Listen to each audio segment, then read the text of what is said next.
Today we are administering oral medication via a nasogastric tube. First, you'll need to gather the equipment you'll need. This will include a MIMS, a syringe, you'll need a medication cup and a spoon and maybe a tray to carry all your equipment in. You'll also need a measuring tape, a pair of gloves, some water, and also a pen that will help you to document on your medication chart and also onto any other documentation you'll need. The first thing you need to consider is safely position your patient in an upright position and also explain to your patient the procedure that's going to occur. You need to be mindful of the medications that you're going to give and ensure that they're crushable. Enteric-coated or slow-release medications cannot be crushed. When possible, obtain the medication in liquid form to allow for ease of administration. The first thing you need to do is to check the position of the tube using a measuring tape. When going to your patient, explain the procedure that's occurring, and from the nose to the end of the tube, check the length and review against previous documentation of where it's been inserted to confirm the position. Now you need to think about the dispensing checks and rights for giving medication. Firstly, I'll complete my hand hygiene as I'm entering a patient's room and completing a procedure. I'll need to firstly identify my patient, ensuring that I correctly identify them against the medication chart and the ID band. So comparing the two, I will see that I have Sam Shepherd. The date of birth is the 31st of May 1936. 31st of May 1936. UR number is QT302872. UR number QT302872. I'll also need to get verbal confirmation of the patient's name and date of birth to confirm. The next thing you need to do is check the patient's allergies. This includes checking the chart to see if there's any allergies written in the medication chart against the patient's band, as well as asking the patient if they have any allergies. We have no allergies noted on the medication chart and no allergies noted as per the white medication band on the patient. The next thing that you need to do is read the order for what you're about to administer. We are looking at a PRN medication of paracetamol. So we have the 31st of the 5th, paracetamol. It is oral or nasogastric, 500 milligrams to 1 gram, 6 hourly. We have a maximum dose of 4 grams and we have a prescriber's signature. As it's a PRN medication, we need to check when the last dose was given to ensure that the time's lapsed. The next thing you need to do is to look up the medication in your MIMS. Go to check what medication it is, an indication for giving it, and what type of medication it might be. Go to the index and then look up the medication.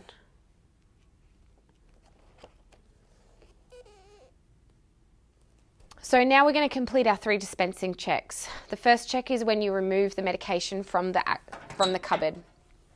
I have paracetamol and I have 500 milligram tablets. Comparing it to the chart, I have paracetamol, 500 milligram tablets, and the expiry date is 2022.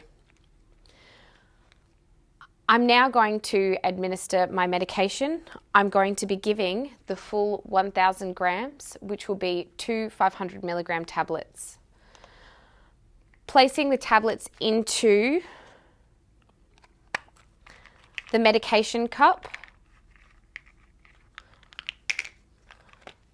I'm then doing my final check. I have paracetamol, I have 500 milligram tablets, I'm giving a 1 gram dose, which is 2 tablets, and I have an expiry date of 2022.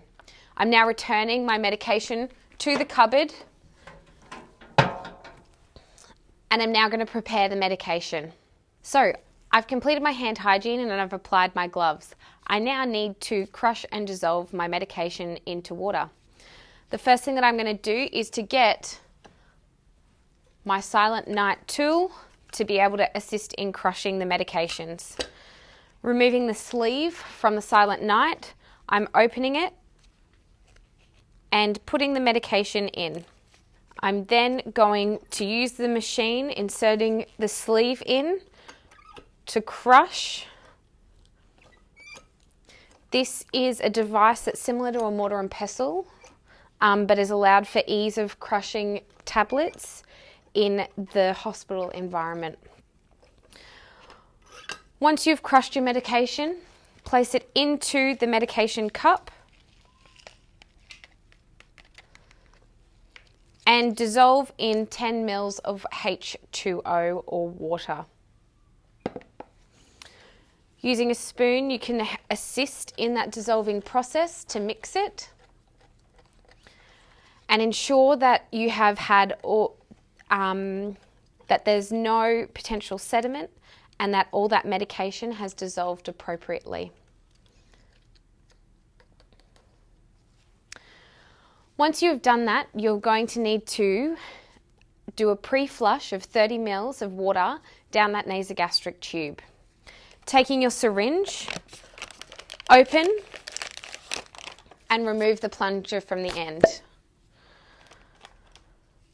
You will need to clamp off the nasogastric tube and open the port and connect your syringe. Keeping clamped, you will need to pour in 30 ml of water for the pre-flush.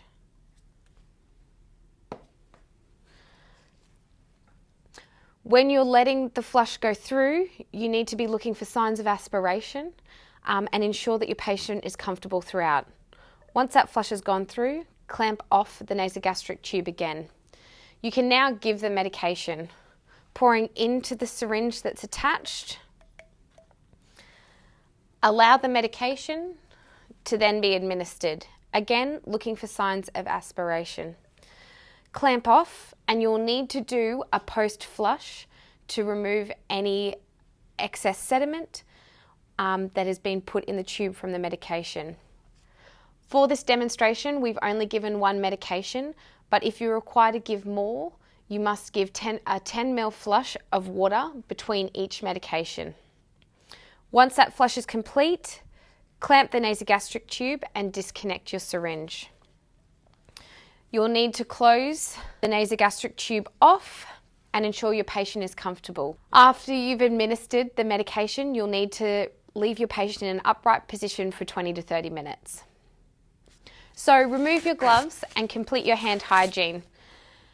Dispose of any equipment that you've used and ensure that you've documented appropriately in your medication chart, signing off for the drug, including any fluid that you've given in your fluid balance chart and any other documentation you may require.